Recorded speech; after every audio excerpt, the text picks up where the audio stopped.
everyone.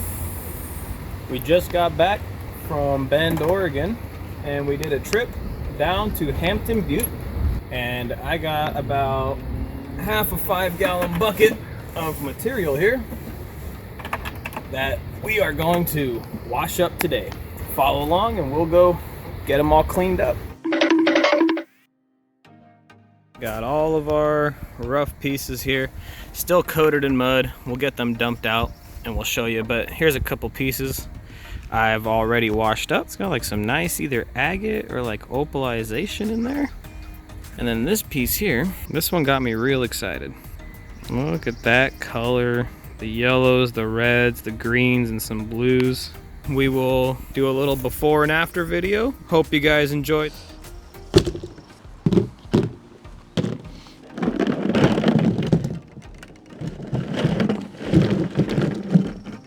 Try to avoid some of this dirt.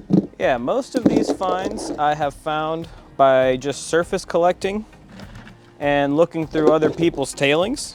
There was a few pieces that I dug myself, and that would be this big one here and a few more here. Stuff like this, I could see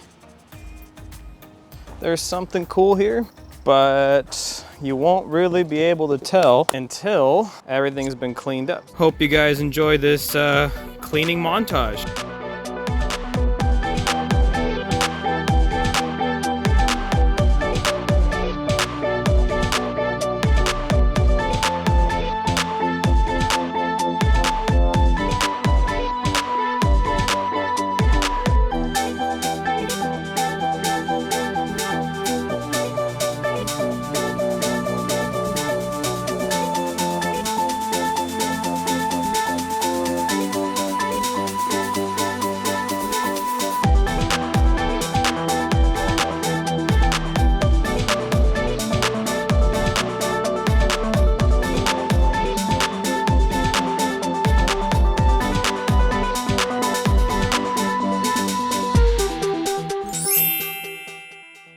Just got done with the old scrub station over there. Did a little sorting, and here's what the finds look like. This big chunk right here, that's a beauty for sure.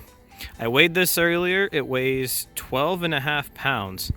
And if you look really closely, I wasn't sure if it was just jasper, but if you look closely at the structure of the grains in here and on the sides, I really think this is a piece of wood.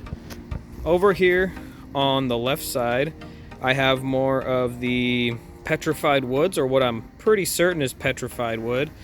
And then over here, I'm not really sure what I would even call this, but it's almost jasper-like.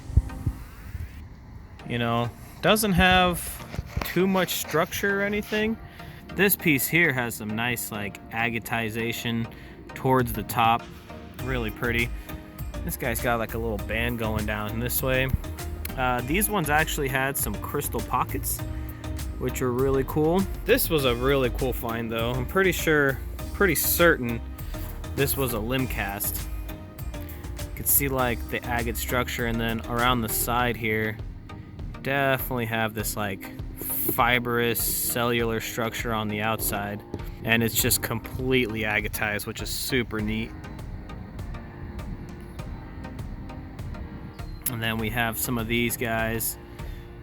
These are more of the greens. This is probably the biggest piece of green wood, green petrified wood, I found while I was out there. This for sure has got to be the find of the day.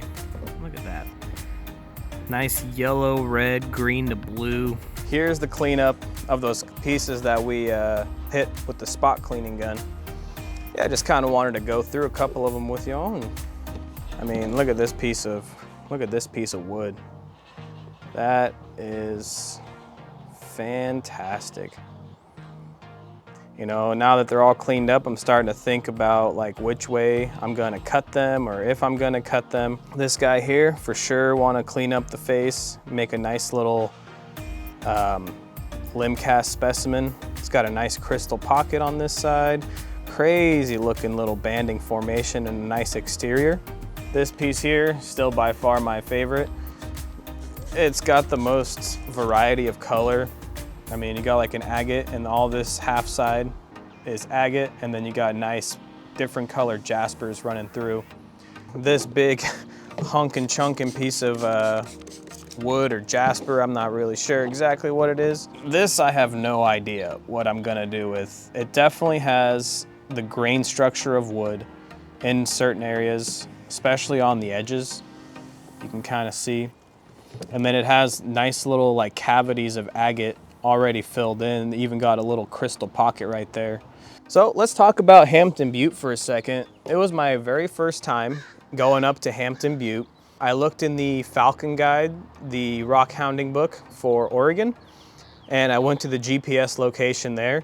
And when I first got there, I went way up on this hill. It would be the north side of the road. I went all the way up this hill, a lot of rock on the surface, and I read that you need to dig about 18 inches down. So I started digging. I dug about 2 foot maybe, and didn't find nothing but like basalt and maybe rhodolite a little bit, but nothing really crazy. Somebody came up to me and said, hey, this might not be the best place to dig. If you're not finding anything, you should migrate. Don't spend too much time. Packed up my stuff after about 2 hours, and I headed down the hill.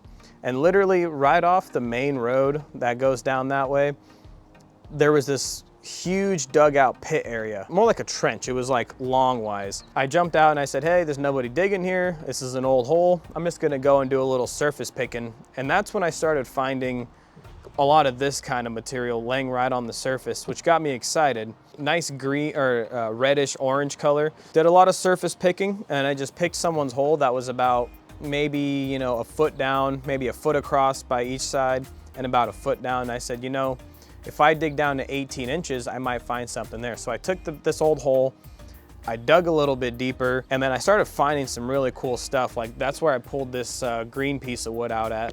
After I dug down, and I started just expanding my hole outwards, and I noticed right around, I don't know, maybe 1 foot down is where I found most of my like silicated and petrified wood materials. And that's actually where this guy came up.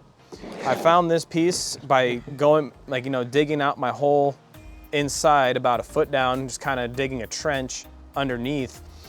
And I hit this edge and I tried to pull it out. And by the time I got to this side, man, it took me probably like 25 minutes to dig this piece completely out. Dug all the way around and this piece came out, and I knew I had to take it. Highly recommend checking out that spot in the Falcon Guide, Rockhounding Book of Oregon. Go about a foot down.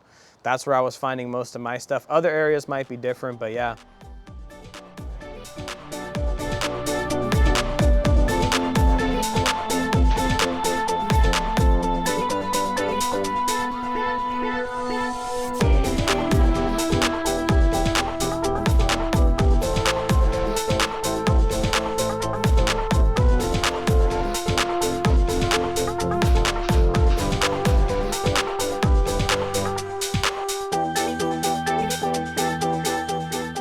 Alrighty everyone, well thanks for watching. That's gonna wrap up the video for today. Please like the video and subscribe to the channel if you enjoyed this video. Big shout out to Kai at Nomad Wishing Stone for giving me some tips and tricks on how and where to dig up at Hampton Butte. He has a really cool page where he makes a lot of really unique creations using stone.